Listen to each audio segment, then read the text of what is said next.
If you think about any great sports team in the world, part of the reason they got the way they are is because of all the planning, all the preparation, all the sitting around saying, okay, this is the plays we need to run, this is how we need to execute them, this is what we need to do. But when it comes down to it, their success comes from whether or not they go out on the field and execute what they're supposed to do, right? See, it's one thing for us to sit here and for us to talk about it, but what are we doing about it once we get out into the real world?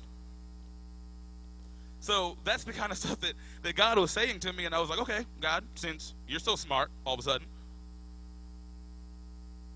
if I'm supposed to change somebody's world, what do I need to do? It's a valid question, right? If he wants me to change the world, he got to tell me how to do it, right? So I asked him that, and what he told me, I wrote it down in my journal, and I'll probably write it down in my next journal, in my next journal, in my next journal. He said, if you want to change somebody's world, you have to show them something that they have never seen before. Makes sense, right? That's why people change. People change because they get put in a situation that they have never been put in before. Otherwise, you keep on doing the same thing over and over until something happens to make you change what you're doing, right? So what have unsaved people never seen before? What have they never seen that could change their lives if they really get a good glimpse at it? You know what I believe that thing is? Compassion. Compassion. But what is compassion? It's a lot of things. I've learned in school that the best way to find out what something is figuring out what it's not. So before we get into what compassion is, I'll tell you what it's not. Compassion is not sympathy. I think the part of the reason that in the church today, among Christians today, compassion has become such a lost concept and such a lost thing is because we confuse it with sympathy. They're not the same thing. Sympathy is just feeling bad for something. Seeing something and saying, man, that's really terrible, and I wish something would change. That is messed up. I got an example. Who's ever seen those Feed the Children commercials on TV?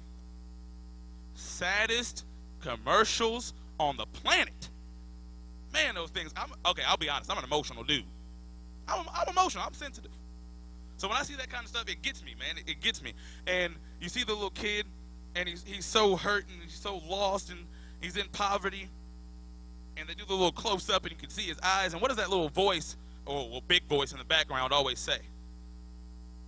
Little Tabitha lives in poverty every day, and just for 80 cents a day, the price of a cup of coffee, you can help her have shoes so she doesn't have to walk to school barefoot. First of all, what coffee shop are they going to where coffee's 80 cents? Because last time I went to Starbucks, that junk was $4.96. So we need to find out where they're getting coffee from, but that's besides the point.